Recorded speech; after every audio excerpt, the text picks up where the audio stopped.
থেকে মেগা প্রকল্পের দুর্নীতি নিয়ে হাজির টিম খোঁজ। স্বপ্নের নামে এটা শ্বেতহস্তি তৈরি করা হয়েছে। বঙ্গবন্ধু স্যাটেলাইট হাজার হাজার কোটি টাকা লুটপাটের জন্য তখন করা হয়েছিল। কমিশন বাণিজ্য করার জন্য এই প্রজেক্টটা করা হয় জনগণকে একটা ধোঁকা দেওয়ার জন্য। দেশের 40টি টিভি চ্যানেলের হাজার কোটি টাকার সম্পদ নষ্টের গল্প।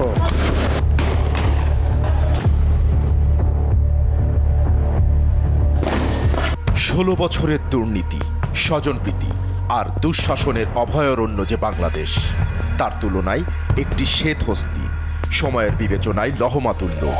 সেই ক্ষুদ্র হস্তির কত বৃহৎ ব্যাপ্তি, দেখতে চোখ রাখুন খোঁজের এবারের পর্বে।